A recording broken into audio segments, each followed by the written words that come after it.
In the name of the Father, and of the Son, and of the Holy Spirit. Brothers and sisters, today I want to speak to a theme that will not surprise those of you who have listened to me before, but which nevertheless might sound a little strange given the medium by which you are watching this now. And this is the question of the internet and my increasing concerns over the place of the internet in spiritual instruction and spiritual teaching in our day. In the country in which I reside, the United Kingdom, there is currently a measure being put before the Houses of Parliament, or in the stages of being prepared for this, that would ban all use of social media by children 16 and younger. I want to start by saying that I don't often talk about purely secular things, but in this case I would like to express my view and say that I deeply hope that this will eventually be ratified by the Parliament and become a law. The only way it could be improved on would be if the age limit were increased to 100 and younger.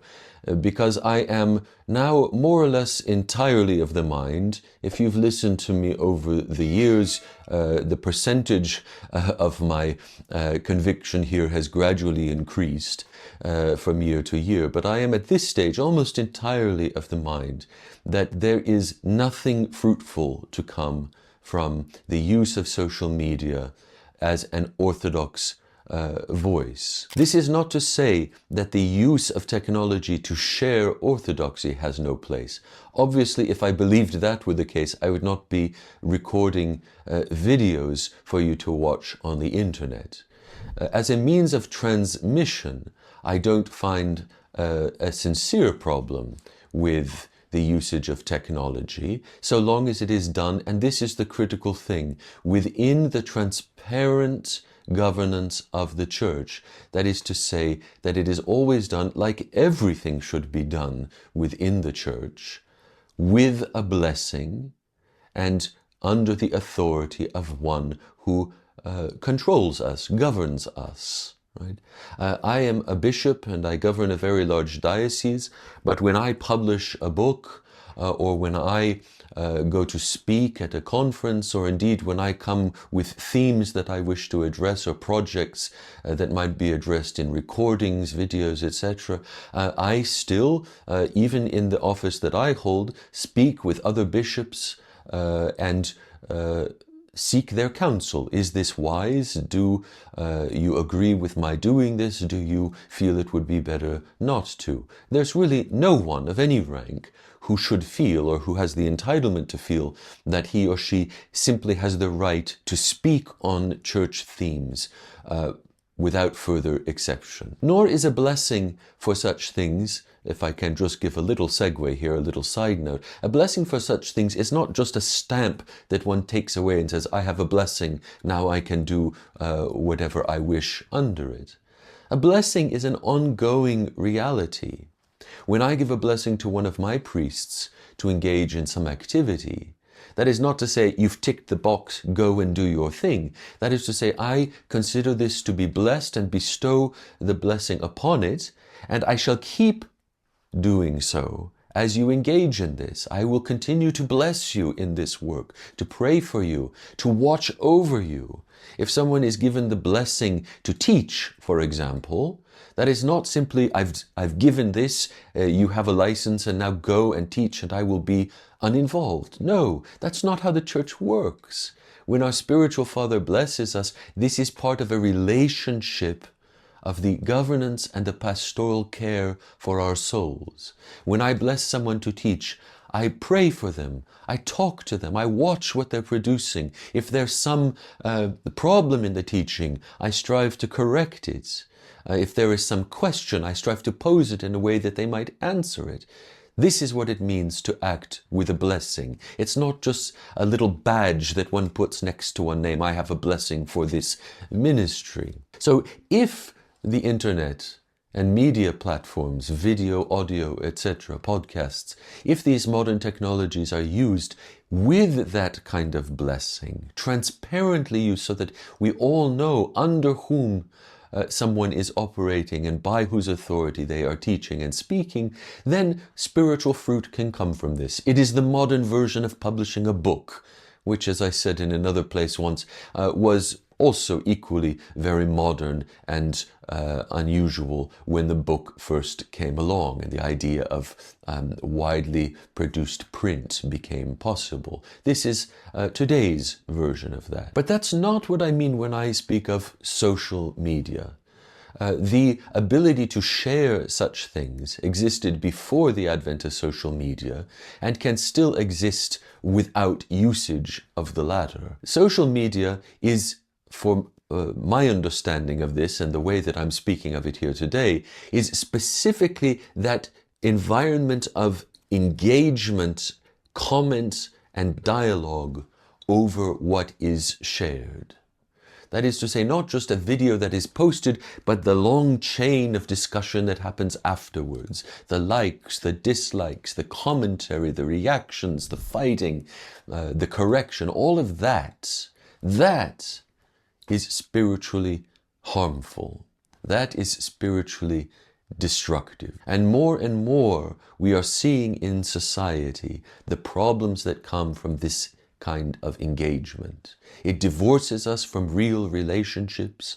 It inspires a kind of conversation in inverted commas, because it's not really conversation, but it inspires a kind of interaction with others that one would never dream of actually saying in person. But one is emboldened by the abstractness of this social media environment to say things with a kind of disregard for the fact that you are talking to another human being. That is dangerous both to the recipient and to the speaker who is thus commenting. Or, and often in connection with this, it creates conversations in which there is no interlocutor at all, in which we are talking to the air. No one asked us a question, how did you feel about X? But we feel inclined to announce our opinion on X to anyone who happens to listen, or to no one at all. And so we start engaging in the expression of our self-will, self-understanding, self-defined comprehensions more and more and more. And this becomes dangerous as we lose the ability to speak to other people and we give in more and more to the brokenness of our hearts. So I want to issue a very direct appeal to as many of you as are prepared to listen. Get off of social media.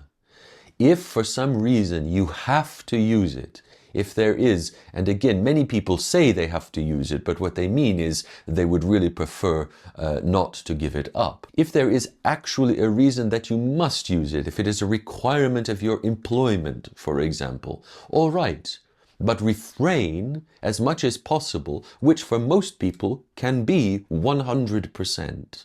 Refrain from using any of the comment kind of features. Refrain from the so-called discussions. Simply use it as you would any other website to find information and to respond to that information in a personal way. If you watch a video on the internet by a priest, by a bishop, by me, by anyone about a spiritual theme, you should trust what you hear insofar as it corresponds with the teaching of the Church, as that is revealed to you through the blessed setting of the temple in which you worship, the priest who is there to guide you as your spiritual father, and his bishop who is there to ensure that he does this in keeping with the Church's traditions. If what you hear on the internet is something different from that, you should disregard it. If you don't know the difference, you should either refrain from watching such things altogether, better not to be tempted with something that you feel might be false, than to expose yourself to it and have the seeds of doubt sown. But if you are exposed to such things, the proper way to respond is not by throwing comments out at the bottom saying this is wrong, this is right, I agree, I disagree, but to go to your priest, to go to your bishop, to go to your spiritual family who are real people with whom you have a living personal relationship in your parish, and speak to them about the truth. Seek from them a clarification of the truth. Correspond directly with the person involved if you can, and if you wish. If I say something in one of these videos, for example, that you find confusing, firstly, that's perfectly understandable. I sometimes speak in ways that seem perfectly clear to me, but my phrasing or my statements might cause confusion in others, or it's quite possible that I, like anybody else, might make a mistake in what I say. If you have a concern over this, if you have a question, ask. I freely provide my address on the website of my diocese so that you or anyone else can write me a letter, not an email, not a text message, not a post online, but an actual letter with a stamp on it that you send to me, and ask. And if I can clarify what I said, I shall. If I said something that might be a cause of confusion for others, it might give me an environment or an opportunity to clarify that more broadly. And this should be the same with everyone. If your priest says something that you find questionable, go and talk to him. Ask him what he meant. Seek first the possibility that you have misunderstood.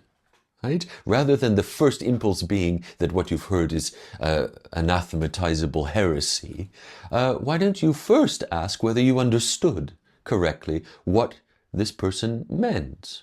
And then if, having had that clarified, you feel that there is a problem, ask about the problem. Ask about this situation. If you feel that there is a serious issue that can't be corrected or that isn't being corrected, that's precisely why the Church has a hierarchy, so that you can take that question to the one responsible for that person. And again, this is why we must be transparent in our blessings. Every priest to whom I give a blessing to teach is able to say to you, I am teaching with the blessing of my Bishop Irenei of London and Western Europe. And he says that. He doesn't hold it back. He doesn't keep it secret, so that you know that he has a real blessing from the actual Church, and also so that if you have questions about what he's saying or about what he's doing that you're unable to resolve with him, which should always be the first step, that you can then come to me. And if I'm able unable to resolve it, then there is a higher Church authority to which one has recourse. And the same thing with me as a bishop. If you have a question, talk to me. If it can be resolved, we can go further. But the social media environment of simply posting anathema in big letters and saying what I heard from my priest at the Amvon was the Arian heresy, or that which I heard at the diocesan convention last week was nothing other than Nestorianism in new clothes, or that which my bishop said was Arianism. Anathema, anathema, anathema. I laugh because this seems to be the first response of so much of internet orthodoxy these days. And I certainly have received correspondence at times that has basically followed this same pattern. Fine, but that's not a Christian way to behave. The proper way to behave is firstly not to feel that each of us has the obligation to comment on everything we hear. Sometimes it's best to follow the example of the Holy Virgin, the Mother of our God, and simply let these things rest in our hearts, so that we might see what is good and embrace it, reject what is bad, and move on. And if by doing this we discover that something is truly problematic, truly upsetting to us, then there are right paths to follow, so that in doing so, not only do we not scandalize our brothers in the process of seeking clarification, but might indeed help our brothers by positively and rightly finding clarification on things that might be as confusing to someone else as they are to you, or if indeed there is a problem, might need to be revealed in the proper way. So, as ironic as it sounds, coming across a video on the internet, please be cautious of the internet. Please be fiercely cautious of social media. It is something which, as I've mentioned before, I once had a more tolerant attitude towards, and indeed in the early stages even tried to use in an orthodox manner. I am more and more convinced that any good, if there is any, that comes from that is so dramatically outweighed by the damage spiritually that is done, that it simply should be done away with in our Christian lives altogether. Let the internet be used to share the gospel, to share blessed teachings delivered by those who themselves have a blessing to do so, and then let our spiritual growth in understanding come from reflecting on these things with our priest, with his fellow clergy, with our bishop, with our parish family, that we might in love find truth and follow it into God's kingdom. Amen.